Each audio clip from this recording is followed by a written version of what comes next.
7장 13절에서 14절까지 말씀, 주신 하나님 말씀 제가 봉독해 드리겠습니다. 좁은 문으로 들어가라. 멸망으로 인도하는 문은 크고 그 길이 넓어 그리로 들어가는 자가 많고, 생명으로 인도하는 문은 좁고 길이 협착하여 찾는 이가 적으니라. 아멘. 지난 4월 26일 로마 바티칸 성베드로 대성당에서는 특별한 장례식이 있었습니다. 25만 명이나 되는 추모 인파와 세계 60여 개국에서 온 정상들이 참석한 이 장례식에는 도널드 트럼프 미국 대통령 부부까지 참석해서 이목을 집중시켰습니다. 10시 정각이 되자 종소리가 울려 퍼졌습니다. 그리고는 도열에 있는 100여 명의 예복 입은 사람들 사이로 14명의 운구자들이 황금 십자가로 장식된 관을 어깨에 메고 성당 안으로 들어오기 시작했습니다. 그 순간 25만 명의 추모객들이 일제히 산토 수비토를 외치기 시작했습니다. 산토 수비토란 지금 당장 성인으로 추대하라는 그런 말입니다. 관은 붉은색 카페트 위를 지나서 붉은 단상 위에 놓여졌습니다. 그러자 황금으로 치장된 붉은 가운을 입은 바티스타 레 주기경이 장례 미사를 집례하기 시작했습니다.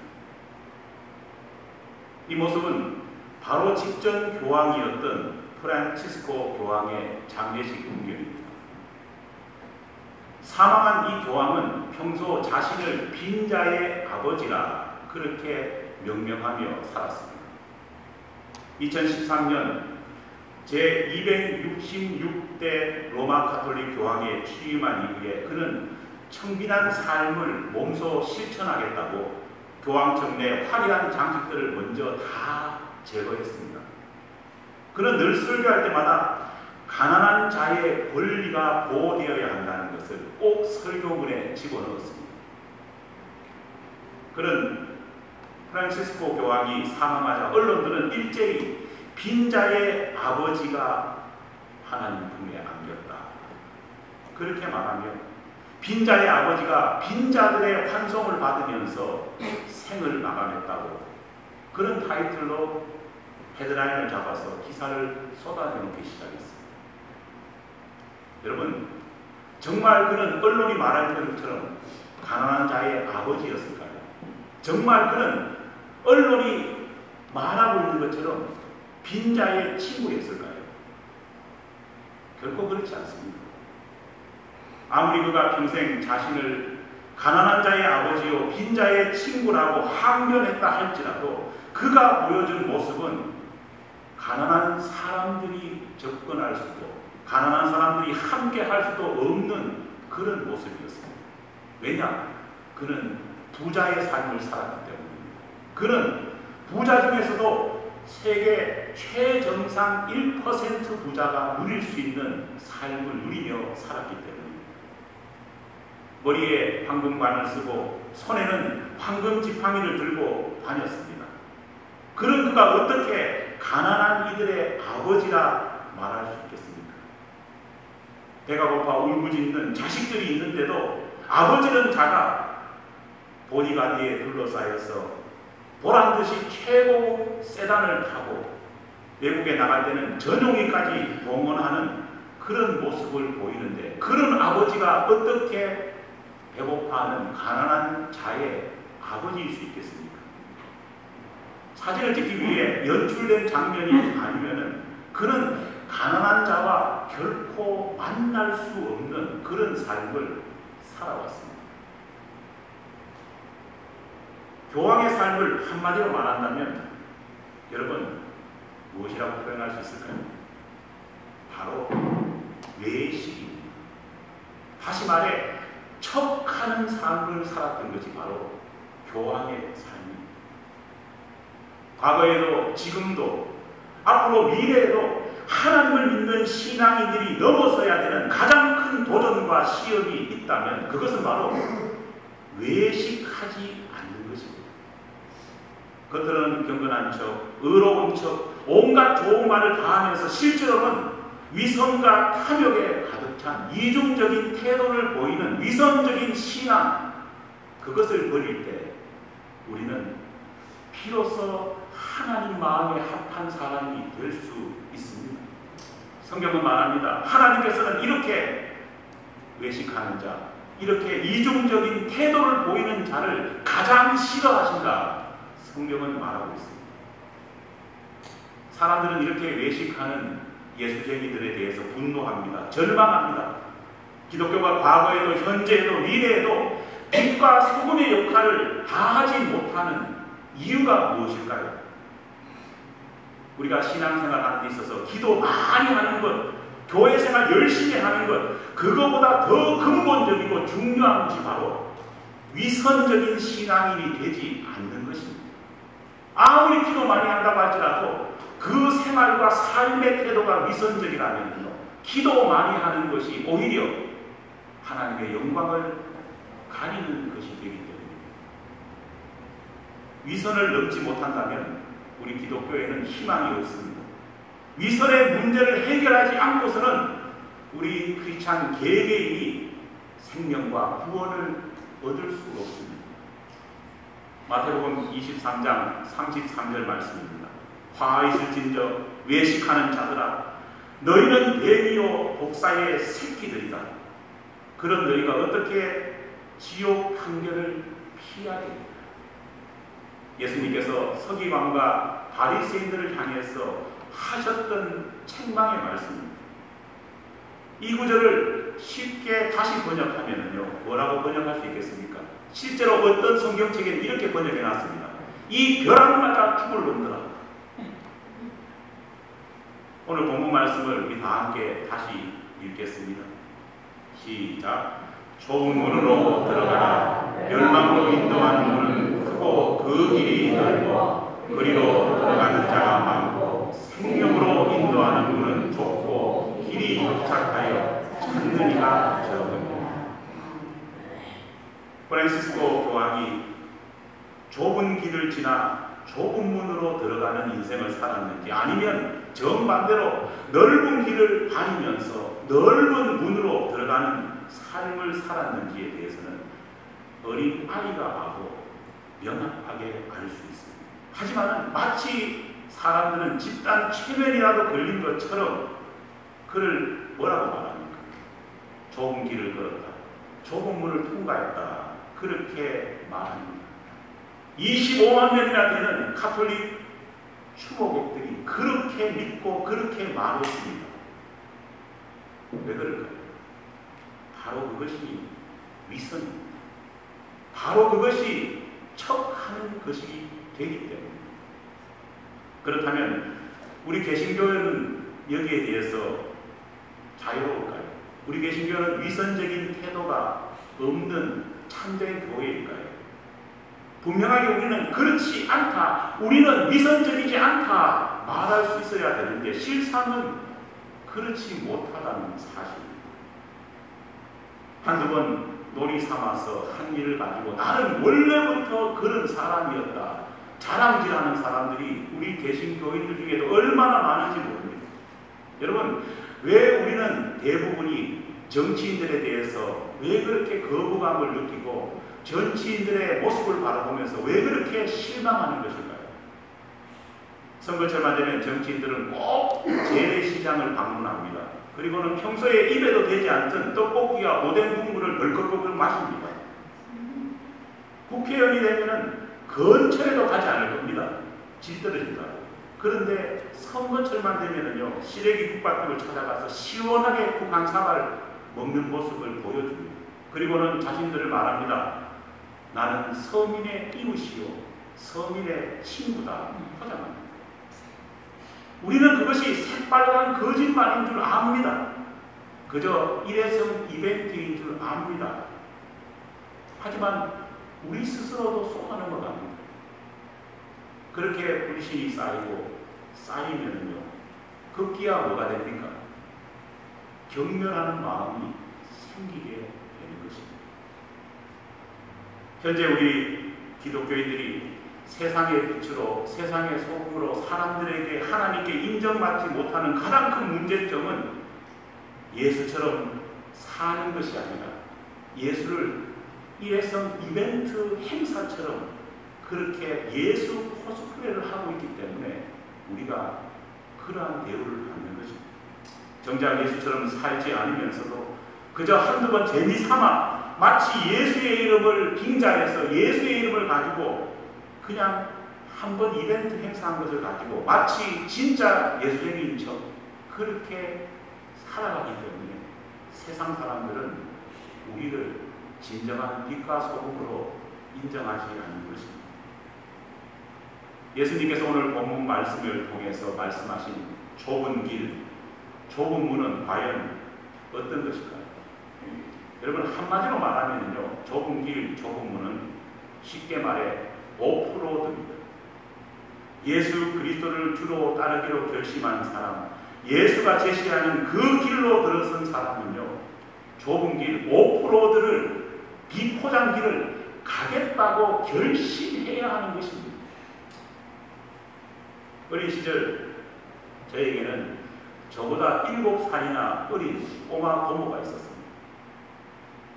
저희 작은 할아버지께서 자녀를 13명 낳고 40대 중반에 돌아가셨습니다. 그때 안 돌아가셨으면 어떻게 됐습니까? 가늠이 되지 않습니다. 바로 마지막 낳은 딸이 바로 꼬마 고모였습니다. 그런데 불행히도 이 고모가 저희 집 근처에 사셨습니다. 그런데 7살이나 적은 나이도 어린 정말 이제 겨우 걸어 다니잖아요. 그죠? 그런데 그 고모가 꼭 고모 짓을 했습니다. 저를 만나면 꼭 하대를 했습니다. 어느 날 참다가 도저히 못 참았어 아무도 안 보는 데서 쥐어 박았습니다. 나중에 이 사실이 문중 어른들 귀에 들어갔습니다. 문중 어른들이 분노하였습니다. 그래서 저는 저희 할아버지와 함께 사죄하기 위해서 문중 어른들이 살고 있는 안동 가을로 속죄를 위한 여행을 떠나게 되었습니다. 당시 안동 주변은 지금처럼 도로가 잘 정비되어 있지 않았습니다. 대구에서 시외버스를 타고 8시간 가까이 비포장 도로를 돌고 돌아서 도착할 수 있는 곳이었습니다. 여러분, 비포장 도로 8시간 가보신 적 계십니까? 차라리 죽는 게 낫습니다. 요즘 아이들이 말하는 차멀미 있지 않습니까? 차멀미 있다고 여기 귀에 뒤에 붙이고 이런 것은 부자들의 투정일 뿐입니다. 잘 포장된 도로에서 멀미가 난다고 말하는 것은요, 속된 말로 목에 겨워서 하는 말입니다. 비포장도로 소위 오프로드 산길을 이리저리 돌면서 느끼는 것은요, 메스꺼움이 아닙니다. 그것은 말 그대로 오장육부가 뒤틀리는 고통을 느끼게 됩니다. 예수님께서 크리스찬들에게 명령하시면서 걸으라고 말씀하신 그 길은 바로 이런 오프로드입니다. 주님께서는 우리가 예수 믿는 것이, 예수를 따르게 되는 것은 바로 이런 오프로드를 걷는 것이다. 늘 말씀하셨습니다. 비포장인 줄 알면서, 고통이 있는 줄 알면서 우리가 걷는 길이 바로 십자가의 길인 것입니다. 우리가 그럼에도 불구하고 이 힘들고 오장육부가 다 뒤틀리는 이 오프로드를 걸어가야 되는 이유가 무엇입니까? 여러분, 어린 시절 왜 저는 어린 나이에 할아버지와 함께 정말 죽을 것만 같았던 그 오프로드를 8시간을 넷을 타면서 왜 그 버스를 타고 견뎠을까요? 이유는 하나입니다. 제가 가야 될 최종 목적지를 갈 수 있는 방법이 그 길밖에 없었기 때문입니다. 그 길이 아니면 내가 원하는 곳에 도착할 수 없기 때문입니다. 그 방법이 아니면 제게 주어진 문제를 해결할 길이 없기 때문입니다. 우리가 신앙의 오프로드를 걸어가야 되는 이유도 분명합니다.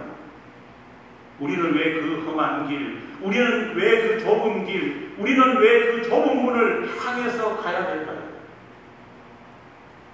그 이유는 오직 그 길만이 하나님이 계시는 천국에 도달할 수 있는 유일한 길이고 유일한 방법이기 때문에 생명에 걸어가는 길, 영생으로 가는 다른 길이 없기 때문에 우리는 눈앞에 보이는 편안한 길, 편안한 문, 넓은 문이 있음에도 불구하고 그 오프로드를 걸어갈 수밖에 없는 것입니다.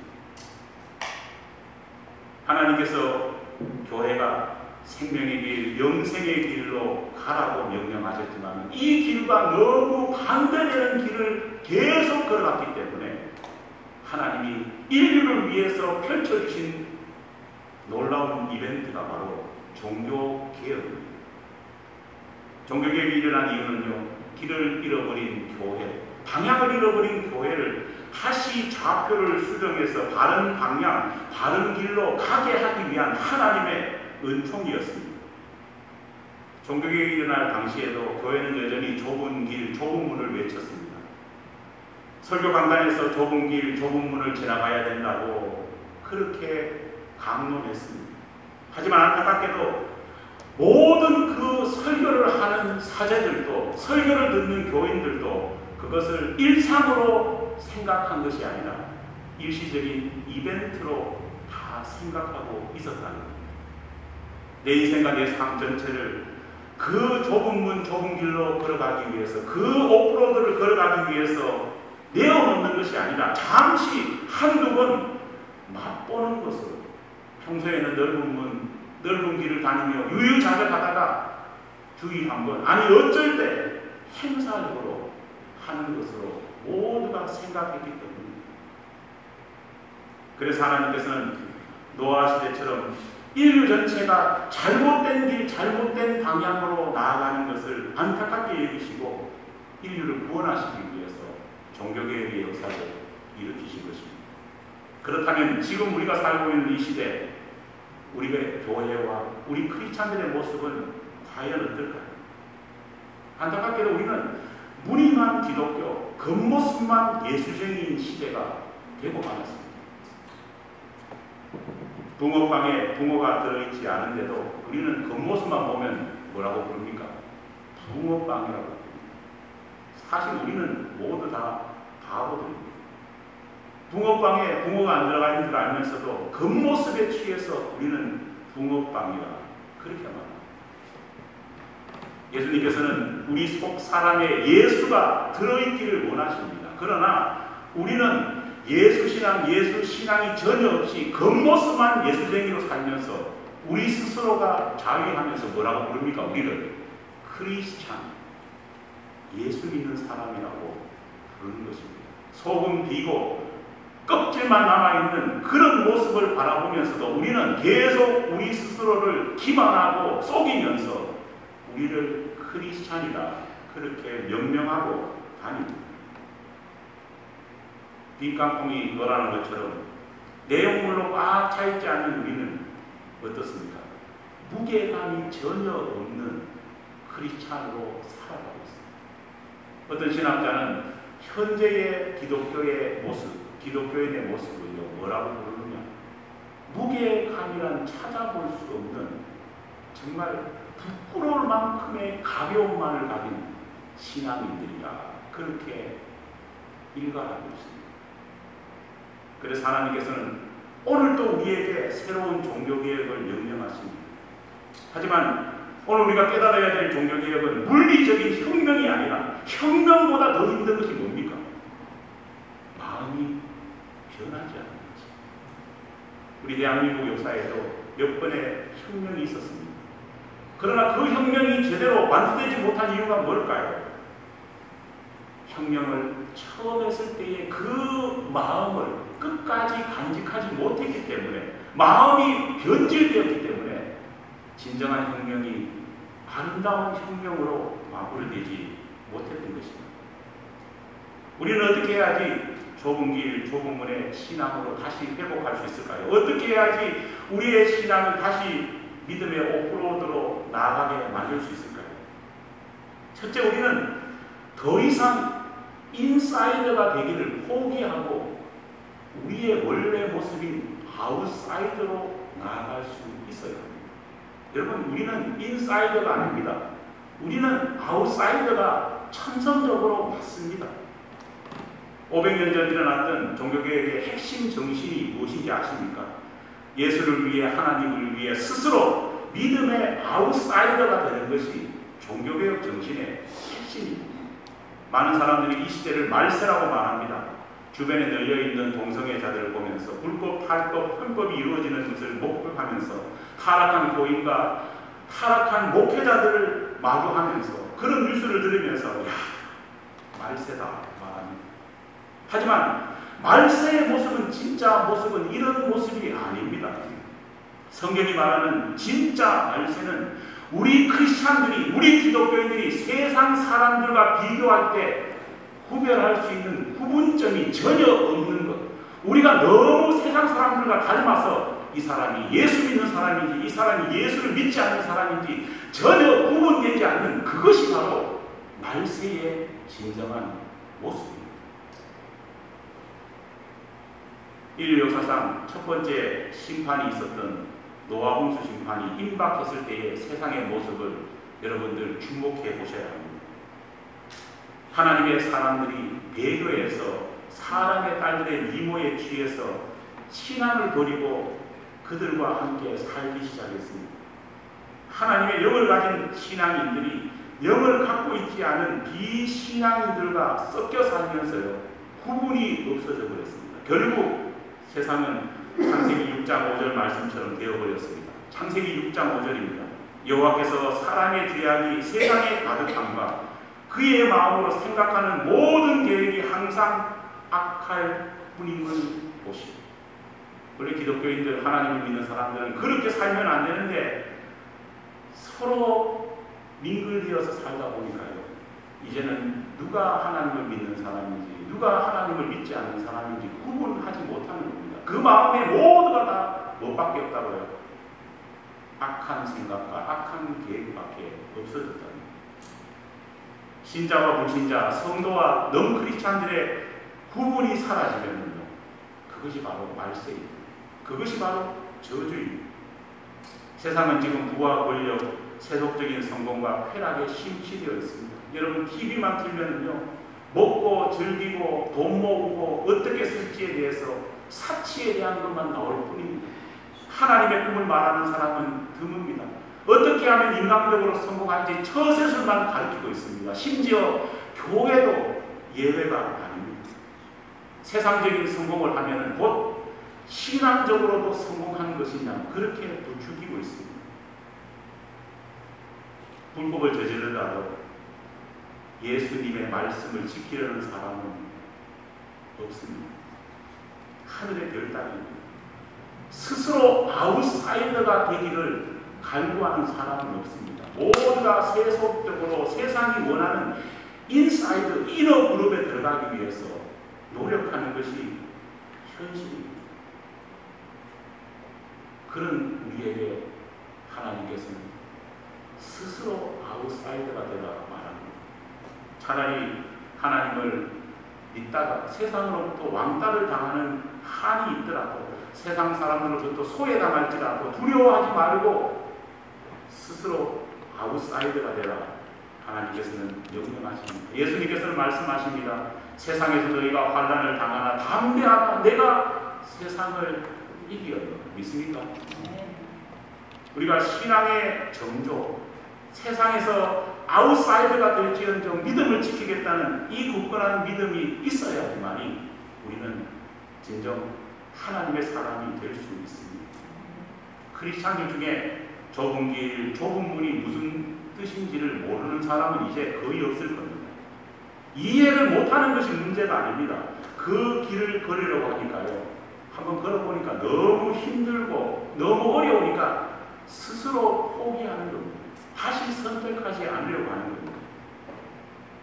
오늘 우리의 문제는 입으로는 모든 것을 명확하게 진단하지만요, 그 입장을 자꾸만 스스로 변질시키는 것이 문제입니다. 남과 다른 방향을 걷는다는 것은요, 참 힘듭니다. 여러분 회의할 때도 이렇게 보면요, 남과 다른 의견을 낸다는 것은요, 웬만한 용기를 가지지 않으면 하기 힘든 일입니다. 왜냐? 그 길은 남이 알아주지 않는 길이기 때문입니다. 다른 사람의 눈밖에 날 수 있는 길이기 때문입니다. 모난 돌이 못 맞는다고요. 정을 맞게 된 것입니다. 비판을 받을 것을 감수하는 길입니다. 내가 다른 사람들과 다른 길을 가기 위해서 등을 돌리는 순간 세상은 우리 등에 뭐를 꽂습니까? 칼을 꽂습니다. 기독교 신앙은 원래 그런 위험을 감수하는 것, 자원하는 마음으로 감수하는 것이 기독교 신앙입니다. 그래서 좁은 문, 좁은 길을 가려면요, 용기가 필요합니다. 여러분, 주일날 교회에 오는 것도 우리에게는 용기가 필요합니다. 다른 사람들은 이 휴일날 당연히 누려야 되는 누림이 있습니다. 그것을 포기하고 와야 됩니다. 별난 사람 취급받습니다. 주일날 헌금을 하나님께 드리는 것도요, 세상적인 기준에서 본다면요, 하지 못할 일입니다. 아니, 절대 하지 말라고 가르치는 것 아니겠습니까? 그러나 우리는 세상의 기준과 다르게 하나님 앞에 우리의 것을 바칩니다.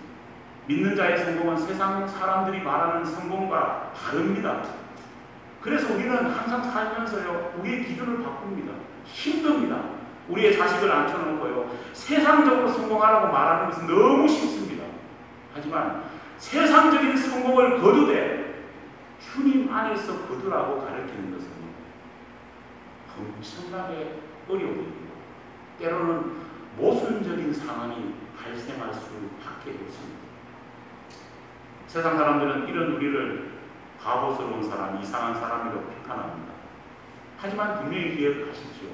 예수를 믿고 나서, 예수를 믿기 전에 우리의 삶과 비교했을 때 예수 믿은 다음에 불편함이 없고 예수 믿은 다음에 마음에 큰 부담이 없다면 예수 믿기 전이나 지금이나 별반 달라진 것 없고, 예수 믿기 전이나 예수 믿은 후에 내 친구 관계나 내 사업 관계나 이런 데 있어서 어려움이 없다고 한다면요, 그 사람이 문제가 있는 것입니다. 왜냐? 구분되지 못했기 때문에. 강단에서 선포되는 거룩이라는 말이 있지 않습니까? 거룩이라는 말의 뜻은 다른 데 있는 것이 아니라 구분되라는 것입니다. 예수를 믿으면 평안해지고 복받고 안식을 얻는다. 맞는 말입니다. 그러나 반만 맞습니다. 예수를 믿으면 몸이 평안해지는 것이 아닙니다. 몸이 편안해지는 것이 아닙니다. 예수 믿으면요, 저도 목회 생활 오래 했지만 불편합니다. 힘듭니다. 우리가 평안해지는 것이 뭡니까? 우리의 영혼, 우리의 마음이 평안해지는 것이, 몸은 불편할 수 있고 삶은 어려워질 수 있는 것입니다. 그러나 이 불편과 이 모든 것을 감내하고 우리는 예수님이 제시하시는 오프로드로 걷기를 원하는 것입니다. 여러분, 오프로드를 걷는데도 우리가 기뻐하고 즐거워하고 감사하고 그렇게 살아갈 수 있는 이유가 뭘까요? 이유는 하나입니다. 억지로 오프로드를 걷으라고 하면요, 좋아하는 사람 없습니다. 즐거워하는 사람 없습니다. 하지만은 내가 좋아서 내가 선택해서 그 길이 생명의 길이라 믿기 때문에 걷는다면 어떨까요? 노래 부르면서 걸을 수 있습니다. 저는 우리 집에서 플러싱 메인3까지 우리 집사람이 만약에 뭐 사오라고 시켜가지고 걸어갔다 오라면요, 화를 낼 겁니다. 하지만은 제가 제 운동한다고 살 뺀다고 갔다 오면 어떨까요? 뒤에 음악을 틀면서 기쁘게 갔다 올 것입니다. 바로 자원하는 심정, 내가 선택한 길, 내가 기뻐하면서 가는 길은요, 감사하고 기뻐할 수 있는 것. 그래서 주와 같이 길 가는 것 즐거운 일 아닙니다. 앞에 주와 같이 빼면은요, 길 가는 것은요, 어려운 길일 수밖에 없습니다. 교회가 여러 가지로 어려움이 있습니다. 주와 같이 이 어려움도 우리 모든 교우들이 함께 저와 함께 갔으면 좋겠습니다. 그런데 꼭 앞에 주와 가치를 빼버리고 가려면요 불편이 있습니다. 어려움이 있습니다. 그런 사람들은 교회의 이 어려움 속에서 항상 이탈하고 낙오하고 짜증을 낼 수밖에 없는 것입니다. 좁은 문 좁은 길 이 오프로드는 내가 선택해서 하나님 앞에 서원해서 걷는 길입니다. 우리가 반드시 걸어야 되는 길입니다. 이 길은 십자가의 길이고 고난의 길입니다. 하지만 이 길을 걸어야 되는 이유가 뭘까요? 성경에 분명히 나와 있습니다. 일방통행이기 때문입니다. 원웨이이기 때문에 이 길 말고는 갈 길이 없고 이 방향 말고는 가서는 안 되기 때문에 우리는 그 길을 걸어가는 것입니다. 모든 사람들이 원하지 않지만, 모든 사람들이 바라지 않지만은 하나님께서는 바로 이 길이 영생의 길이요, 이 길이 구원의 길이기 때문에 이 유일한 길을 우리가 걷게 하시고 이 유일한 길에 우리를 초대해 주셨습니다. 그것이 은혜고 그것을 깨닫는 것이 진정한 신앙인의 모습이라는 사실입니다. 이 사실을 믿으며 넉넉히 믿음 안에서 오프로드를 걷는 저와 여러분에게 간절히 축원합니다.